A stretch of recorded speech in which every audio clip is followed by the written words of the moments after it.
हजुर नमस्ते। नमस्कार नमस्कार। हजुरको शुभ नाम बताइदिनुस् न। मेरो सुभाष राज भण्डारी। ए हजुरले यो नयाँ गाडी लिनुभएको हो? हजुर हो त। ए भनेपछि यो एसआरएम को इलेक्ट्रिक गाडी है? हजुर इलेक्ट्रिक गाडी हो। पहाडको तान त यसको क्षमता त धेरै हुन्छ अरे नि त? छ एकदम राम्रोसँगले कुद्छ। हजुर 13 जना यसमा अटाउन सकिन्छ मान्छे। सिटको 11 सिट हो तर 13 जना अटाउन सकिन्छ। धेरै राम्रो कम्फर्टेबल छ। धेरै खालको सुविधाहरू छ। ठाउँ ठाउँमा चार्जहरू पनि भएकोले गर्दाखेरि अझै सुविधा छ। अहिले त चाहिँ तपाईको चार्जिङ स्टेसन भएको कारणले गर्दाखेरि एकदम राम्रो छ नि इलेक्ट्रिक गाडीहरुलाई त। धेरै राम्रो छ। अब एकछिन पर्खिनु पर्ने हुन्छ 10-15 मिनेट। त्यो भएर अनि फुल चार्ज हुन्छ। त्यहाँदेखि आफ्नो गन्तव्यसम्म आनन्दले पुग्न सकिन्छ। आफ्नो आनन्द लिन सकिन्छ।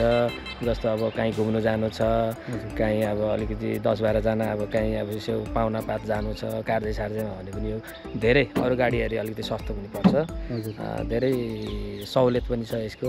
भनेपछि तपाईहरुले रिजर्भहरु पनि जानुहुन्छ है? हजुर रिजर्भहरु अब कसैलाई अब रमिते डाँडा जानु पर्यो, कतै जानु पर्यो, फिक्कलतिर जानु पर्यो, फिक्कल कन्याम भन्ने अहिले एकदम सुन्दर सुन्दर दृश्यहरु हेर्नको लागि जानु पर्यो भने तपाईलाई सम्पर्क गर्दाखेरि हामीलाई सम्झिँदा हुन्छ। तपाईहरु सबैले है एकदम सस्तो तथा सुलभ मूल्यमा एकदम सुरक्षित यात्रा तपाईले गराउनुहुन्छ। 1-2 हजार सस्तै पर्छ अरु हेरी। तपाईको स्कर्पियोहरु धेरै महँगो पर्छ। हजुर अरूको भेनहरु महँगो पर्छ। इलेक्ट्रिक गाडीहरुमा तपाईको अब एसी सेसी हुन्छ हैन। अब सबै चीज। तर यो स्कर्पियोहरु भन्दा त एकदम कम्फर्टेबल सिट छ। धेरै कम्फर्टेबल छ। धेरै राम्रो छ सिटहरु। स्कर्पियो भन्दा त धेरै जना नै आट्ने। धेरै जना पनि कम्फर्टेबल पनि। अब स्पिड पनि तिनीहरु भन्दा बढी नै हुँदछ पहाडी इलाकामा त झन् हैन। अनि जस राम्रो लाग्यो तपाईको यसमा यदि तपाईहरुले यो बुकिङ गर्नुभयो भने चाहिँ तपाईहरुलाई एकदमै राम्रो। हजुर म आफै चलाउँछु। म आफ्नो गाडीको तपाईले ड्राइभर हो? हजुर म आफै हो। म आफ्नो गाडीको ड्राइभर। आफै मालिक आफै चालक भएको कारणले गर्दाखेरि एकदम सुरक्षित साथै लाने प्रयास हुन्छ नि त हैन। त्यो झन् ड्राइभरहरु त अब जे पनि गर्न सक्छन् नि हैन। अर्काको गाडी भन्छ के गर्छन् जस्तो पाए त्यस्तो गराउनु। तर तपाईको आफ्नै गाडी भएको कारणले चाहिँ हैन। हजुर हजुर एकदम सुरक्षित साथ तपाईले के रे पेसेन्जरहरुलाई पनि तपाईले आफ्नो गन्तव्यसम्म पुर्याएर ल्याउन सक्नुहुन्छ। हजुर भनेपछि अब सम्पर्कहरु राख्नु पर्यो भने 98 035 07 651 यतिमा सम्पर्क राख्नु होला।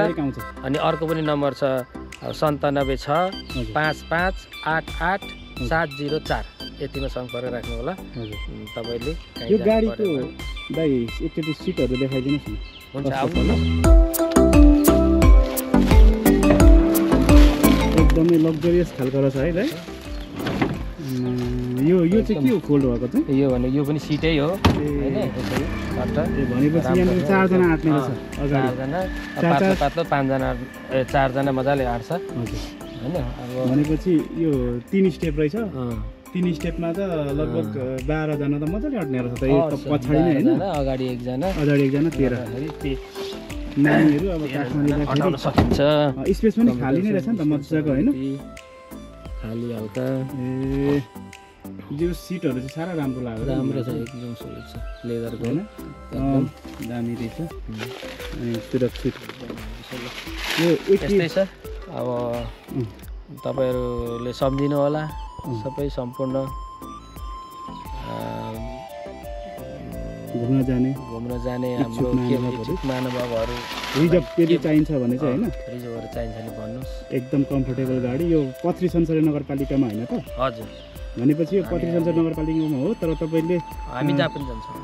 जता पनि जान सक्नुहुन्छ तपाई। गाडी कुद्ने ठाउँ हुनु पर्यो, बाटो हुनु पर्यो। जुनसुकै ठाउँमा पनि तपाई जान सक्नुहुन्छ। तर अब धेरै अब विकट ठाउँहरुतिर जानुहुन्छ नि? जान्छौँ। पोखरा पनि जानुहुन्छ? पोखरा पनि जान्छौँ। अब यता यो मुस्ताङहरु पनि जान्छ होला। भोलिदेखि हामी अब काठमाडौँमा 6-7 दिनको टुरै हिँड्दैछु हजुर हैन। आफैले गाडी लिएर 10-11 जना जति लिएर बुटोल हुँदै भैरवा कता कता घुम्दै अब उनीहरूको प्रोग्रामको जता छ त्यतै त्यही अनुसारले हामी जाँदैछौँ 6-7 दिनको लागि।